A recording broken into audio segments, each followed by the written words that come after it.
Πριν ξεκινήσει το βίντεο, θέλω να ευχαριστήσω όλα τα μέλη του καναλιού που βοηθούν το έργο μας εδώ, στην πρακτική σκέψη, έμπρακτα κάθε μήνα με τις δωρεές τους. Αν επιθυμείς και εσύ να βοηθήσεις την προσπάθειά μας για έρευνα και μετάδοση της γνώσης, πάτα το κουμπάκι συμμετοχή κάτω από το βίντεο ή εναλλακτικά τον σύνδεσμο της PayPal στην περιγραφή του βίντεο.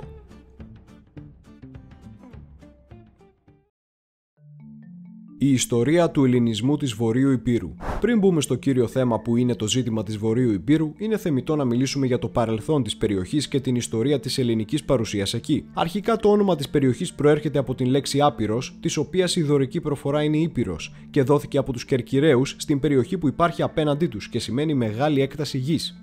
Φτάνουμε στο 1100 π.Χ., όταν και βλέπουμε την κάθοδο των Δωριαίων μέσω της Ηπείρου προς τον νότο.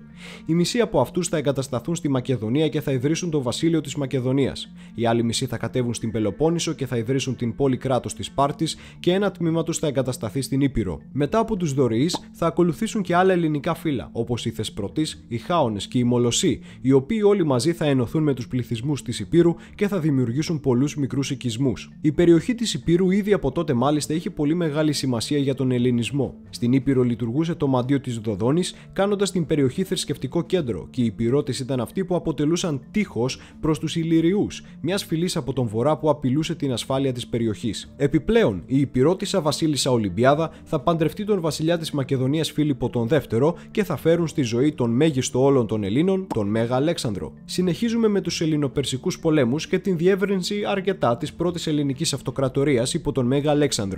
Ο απρόσμενος θάνατός του όμως έφερε την διχόνοια στην αυτοκρατορία και έτσι η Ήπειρος αναγκάστηκε να ακολουθήσει την δική της πορεία. Μετά από διάφορες πολιτικές περιπέτειες για τον θρόνο της Ηπείρου, στην ηγεσία ανεβαίνει ο βασιλιάς Πύρος, ο οποίος επιθυμεί να φτιάξει ένα δικό του ισχυρό βασίλειο στην Δύση, σαν αυτό του Αλέξανδρου στην Ανατολή. Συνεπώς, ξεκινά πολέμους εναντίον των Ρωμαίων στην κάτω Ιταλία για να υπερασπιστεί τον ελληνισμό της Μάγνα Γκρέτσια στην Σικελία. Οι κινήσεις του όντως έφεραν την Ήπειρο σε πολύ ισχυρή θέση, αλλά οι συγκρούσεις του με τους Ρωμαίους, αν και νικηφόρες, δημιούργησαν την φράση Πύριος νίκη, δηλαδή νίκη με απώλειες μεγάλες για τον νικητή. Βέβαια, στον ελλαδικό χώρο, οι ελληνικές πόλεις και βασίλεια παίζουν μεταξύ τους deathmatch, μάχη εναντίον όλων, και ως εκ τούτου οι Ηπειρώτες μαλώνουν με τους Μακεδόνες, ενώ οι Ρωμαίοι τρίβουν τα χέρια τους. Τελικώς, τον 2ο αιώνα π.Χ., οι Ρωμαίοι εκμεταλλεύονται την κατάσταση για να βάλουν πόδι στην περιοχή. Κατά την Ρωμαϊκή εποχή, η Ήπειρος υπαγόταν στη Ρωμαϊκή επαρχία της Μακεδονίας μέχρι και τον 4ο αιώνα μετά Χριστόν, όταν η αυτοκρατορία χωρίζεται σε ανατολικό και δυτικό τμήμα, και η Ήπειρος είναι πλέον κομμάτι της Ανατολικής Ρωμαϊκής Αυτοκρατορίας, ή όπως την λέγανε οι φίλοι της, Βυζάντιο, και συνεχίζει να γνωρίζει σημαντική ανάπτυξη. Πάμε να κάνουμε όμως ένα τεράστιο άλμα στο 1204 και φτάνουμε στην πρώτη λαιλασία της Κωνσταντινούπολης από τους Δυτικούς. Τότε η Βυζαντινή Αυτοκρατορία περνάει μια εσωτερική κρίση και σπάει σε κομμάτια. Έτσι ιδρύεται το Δεσποτάτο της Ηπείρου ως αυτόνομη περιοχή, ενώ έπειτα ο ερχομός των Τούρκων ήταν το τελειωτικό χτύπημα στον παρικμασμένο μεσαιωνικό ελληνισμό. Οι Τούρκοι, χωρίς διάθεση για διπλωματία ή πολιτισμένη συζήτηση, απλώς σφάζουν, κλέβουν τη γη των ντόπιων και εγκαθιστούν μουσουλμάνους απίκους για να αλλοιώσουν την εθνολογική σύσταση του τόπου. Περνάμε πολλούς σκοτεινούς αιώνες τουρκικής κυριαρχίας και φτάνουμε στον 18ο αιώνα. Προς το τέλος του αιώνα κυριαρχεί στην Ήπειρο ο τρομερός Τουρκαλβανός Αλή Πασάς. Αυτός είχε αποκτήσει μεγάλη δύναμη στην περιοχή και ως εκ τούτου ξεκίνησε με δικό του στρατό να χτυπά όσους απειλούσαν την κυριαρχία του. Στο στόχαστρο μπήκε η κοινότητα των Σουλιωτών, τους οποίους πολέμησε για χρόνια και τελικά τους νίκησε. Παρά τη συμφωνία για αμνηστία, ο Αλή Πασάς διέταξε την εξόντωση όλων των Σουλιωτών. Τότε είναι που το 1803, μετά από την παράδοση των Σουλιωτών, τα γυναικόπαιδα που δεν κατάφεραν να ξεφύγουν αποφάσισαν να αυτοκτονήσουν, πέφτοντας από το βράχο του Ζαλόγου, παρά να ατιμαστούν από τους Τούρκους του Αλή Πασά. Πλέον όμως το πλήρωμα του χρόνου είχε φτάσει και ο ελληνισμός είναι έτοιμος να πολεμήσει για την ανεξαρτησία του. Οι Ηπειρώτες πήραν ενεργό μέρος στον εθνικοαπελευθερωτικό αγώνα και πολέμησαν από την αρχή ως το τέλος για τους σκοπούς της Επανάστασης. Μετά το πέρας της Επανάστασης, η Ήπειρος βέβαια δεν προσαρτήθηκε στην Ελλάδα λόγω των εμποδίων των μεγάλων δυνάμεων για το σκοπό αυτόν, αλλά το όνειρο για ένωση με την Ελλάδα δεν σταμάτησε ποτέ. Το 1833 έρχεται ο Όθωνας και ξεκινάει η προσπάθεια της Ελλάδας να συνεχίσει να έχει εθνική πολιτική στο ζήτημα των συνόρων. Εγκαινιάζεται η ιδεολογία της μεγάλης ιδέας και ο στόχος των Ελλήνων παντού στην γη είναι να δουν την Ελλάδα μεγάλη και τον ελληνισμό ελεύθερο. Όμως, εκτός των Ελλήνων Ηπειρωτών, οι Αλβανοί εκείνων των περιοχών προσπαθούσαν να έχουν στενές σχέσεις με τους Έλληνες. Οι προτάσεις για συνομοσπονδία κατά τη διάρκεια της Επανάστασης και μετά ήταν πολλές, αλλά δεν είχαν την έγκριση των δυνάμεων. Μια ακόμη προσπάθεια συνεννόησης για δημιουργία Ελληνοαλβανικής Συνομοσπονδίας γίνεται το 1877, αλλά καταλήγει στο κενό, διότι οι Αλβανοί αρνούνταν πια κατηγορηματικά την προστασία τους από την Ελλάδα και θέλανε πλήρη ανεξαρτησία. Η Ελλάδα κηρύττει επιστράτευση και ξεκινούν στρατιωτικές κινητοποίησεις στα σύνορα με την Ήπειρο το 1877 με 80, ενώ στέλνεται και ομάδα ατάκτων για να οργανώσει εξέγερση στην Ήπειρο. Η εξέγερση πραγματοποιείται το 1878 ως αντίβαρο στον σερβικό επεκτατισμό στην περιοχή, αλλά καταπνίγεται από τους Αλβανούς που συμμαχούν με τους Τούρκους. Παρ' όλα αυτά, ο αγώνας έφερε αποτέλεσμα, διότι ο ντόρος που προκλήθηκε έδωσε το κατάλληλο διπλωματικό χαρτί στην Ελλάδα να έχει άμεσες διεκδικήσεις επί της περιοχής. Έτσι, μετά την ήττα της Τουρκίας στον τότε Ρωσοτουρκικό πόλεμο και την υπογραφή της συνθήκης του Αγίου Στεφάνου, που υποστήριζε τα σλαβικά κράτη των Βαλκανίων, η Ελλάδα βρίσκει την ευκαιρία να ζητήσει και αυτή μερίδιο από τις μεγάλες δυνάμεις. Η Αγγλία και η Γαλλία, μη θέλοντας μόνο η Ρωσία να παίζει μπάλα στην περιοχή, φροντίζουν να συζητήσουν για να δοθούν στην Ελλάδα η Θεσσαλία και η Ήπειρος. Οι Αλβανοί όμως οργανώνονται, αντιδρούν δυναμικά και έτσι δίνεται μόνο η Θεσσαλία και ένα μικρό κομμάτι της Ηπείρου με την Άρτα στην Ελλάδα. Ύστερα από τη μοιρασιά αυτή, η Τουρκία αξιοποίησε τις αντιδράσεις των Αλβανών για να έχει μικρότερες εδαφικές απώλειες, αλλά μετά, αφού τελείωσε η ιστορία, φρόντισε να διαλύσει όλες τις ελπίδες των Αλβανών για αυτοδιάθεση.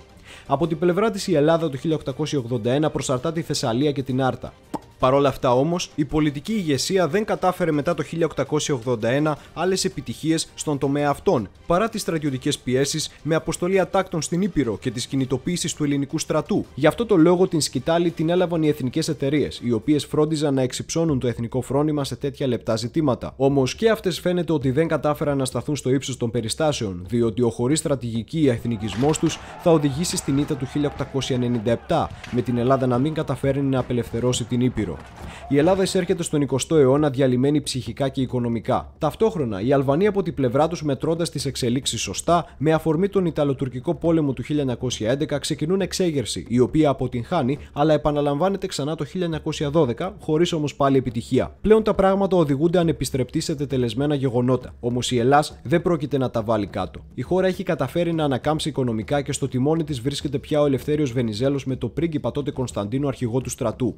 Η Βαλκανική Συμμαχία είναι έτοιμη και η Τουρκία, ηττημένη από τους Ιταλούς, έχει χαμηλό γόητρο.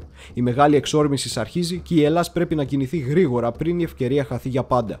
Οκτώβριος 1912. Ο ελληνικός στρατός επιτίθεται στις θέσεις των Τούρκων κατά μήκους των συνόρων. Πολύ γρήγορα τα ελληνικά τμήματα καταφέρνουν να προελάβουν εντός της Οθωμανικής Αυτοκρατορίας. Στα τέλη του 1912 ξεκινάει η προέλαση εντός της Ηπείρου και απελευθερώνονται οι περιοχές της. Οι Αλβανοί ως ανταπάντηση κηρύττουν την ανεξαρτησία τους και συμπεριλαμβάνουν την Βόρειο Ήπειρο στις διεκδικήσεις τους. Το αλβανικό ζήτημα πλέον έγινε ένα διεθνές ζήτημα. Ο Βενιζέλος, για να πιέσει περαιτέρω τις μεγάλες δυνάμεις, διατάζει προέλαση ως την Κοριτσά και απελευθέρωση έως και του τελευταίου ελληνικού χωριού. Μετά το τέλος των επιχειρήσεων, η διεθνής κατάσταση είναι ως εξής. Η Γαλλία και η Ρωσία είναι υπέρ της προσάρτησης ολόκληρης της Ηπείρου στην Ελλάδα, διότι επιδίωκαν οι Σέρβοι να κρατήσουν τις δικές τους κατακτήσεις στο βορρά. Από την άλλη, η Ιταλία και η Αυστρο-Ουγγαρία ήταν υπέρ της Αλβανίας και ανέφεραν ότι το αλβανικό κράτος δεν θα μπορέσει να επιζήσει χωρίς την Βόρειο Ήπειρο. Τελικά η Σερβία δέχθηκε να άρει τις διεκδικήσεις της επί της Αλβανίας, εφόσον θα της παραχωρούνταν η περιοχή του Κωσόβου και της Βαρντάρσκας. Όμως το γεγονός αυτό σήμαινε πως θα έμπαινε τέλος και στις ελληνικές διεκδικήσεις στην περιοχή. Ο Βενιζέλος και το Γενικό Επιτελείο Στρατού αρνούνται να διατάξουν απόσυρση του ελληνικού στρατού από την Βόρειο Ήπειρο. Τότε οι δυνάμεις θέτουν το δίλημμα στην Ελλάδα ή νησιά του Αιγαίου ή Βόρειος Ήπειρος. Συνάμα και η Γερμανία κατευθυνόταν κατά της Ελλάδος και υποστήριζε πως τα νησιά του Αιγαίου έπρεπε να δοθούν στην φίλη της Τουρκία. Έτσι και η Ιταλία απειλούσε πως αν η Ελλάς δεν φύγει από την Βόρειο Ήπειρο, θα χάριζε τα Δωδεκάνησα στους Τούρκους, που τα είχε καταλάβει το 1911 από αυτούς, χωρίς να εγγυάται την προστασία των Ελλήνων των νήσων. Οι διαπραγματεύσεις ήταν σκληρές και κράτησαν ακόμα και ως τις αρχές του 1914. Δυστυχώς η Ελλάδα αναγκάστηκε να υποχωρήσει στις ξένες πιέσεις και ο ελληνικός στρατός εκένωσε την Βόρειο Ήπειρο. Τα νησιά του Αιγαίου θα κατοχυρώνονταν όμως στην Ελλάδα και τα Δωδεκάνησα θα έμεναν υπό Ιταλική προστασία. Ο στρατός έφυγε μεν, αλλά με διαταγή της ελληνικής διοίκησης αποστέλλονται όπλα και άντρες στην Βόρειο Ήπειρο για να αρχίσουν Αντάρτικο. Στις συγκρούσεις που ακολούθησαν, οι Αλβανοί έχασαν και έτσι αναγκάστηκαν να υπογράψουν το πρωτόκολλο της Κέρκυρας που έδωσε δικαίωμα αυτονομίας στην Βόρειο Ήπειρο, δηλαδή να μπορούν οι άνθρωποι της να αποφασίζουν οι ίδιοι για τον τρόπο ζωής τους, σεβόμενοι όμως την αλβανική διοίκηση. Η ελληνική γλώσσα τέθηκε ως επίσημη γλώσσα της περιοχής. Οι Έλληνες δικαιούνταν να συμμετέχουν εισάξια στις τάξεις της διοίκησης και της χωροφυλακής, ανάλογα με το πληθυσμό τους στο κράτος. Ο πρώτος ηγεμόνας της πλέον ανεξάρτητης Αλβανίας ήταν Γερμανός, ο οποίος όμως παραιτήθηκε λίγο αργότερα από τον θρόνο εξαιτίας του χάους το οποίο υπήρχε στην χώρα, το οποίο ο ίδιος έλεγε πως δεν μπορούσε να ελέγξει. Το ίδιο αυτό χάος θα είναι που θα οδηγήσει τη νεοσύστατη Αλβανία σε καθεστώς αναρχίας και με την έναρξη του Πρώτου Παγκοσμίου Πολέμου ο Βενιζέλος αρπάζει την ευκαιρία να προτείνει στην Αντάντ να πάει ελληνικό στρατός ως προστάτη στην Βόρειο Ήπειρο. Και έτσι έγινε. Οι Άγγλοι επέτρεψαν τον ελληνικό στρατό να απελευθερώσει δεύτερη φορά την Βόρειο Ήπειρο, υποσχόμενοι εδαφικά κέρδη στην Ελλάδα.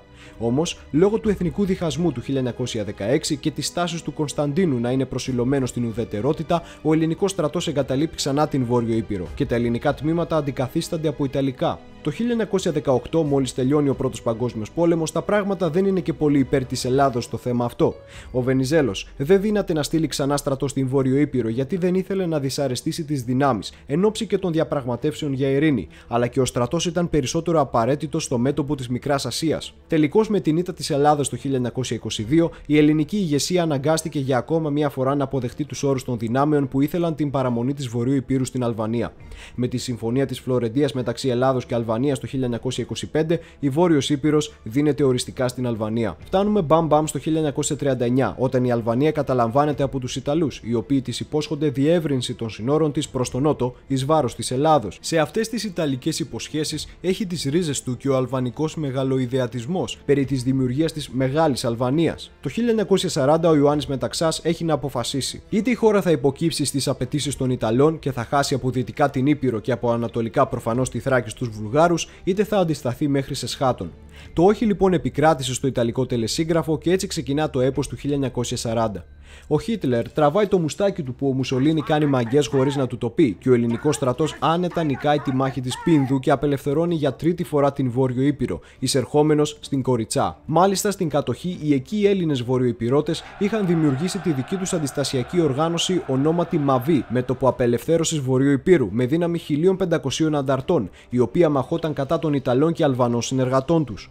Όμως, με την απελευθέρωση του 1944 η οργάνωση διαλύθηκε διότι η Ελλάδα έμπαινε στον αγώνα των διαπραγματεύσεων για την προσάρτηση της περιοχής στην ελληνική επικράτεια, αλλά και επειδή οι ναζιστικές δυνάμεις στην Αλβανία κατάφεραν να πετύχουν κέρια πλήγματα στη Μαβί υπονομεύοντας την δράση της. Τελικά μόνο τα Δωδεκάνησα πρόλαβαν να προσαρτηθούν στην Ελλάδα το 1947, όταν και ξεκίνησαν οι συγκρούσεις μεταξύ κομμουνιστών και εθνικοφρόνων.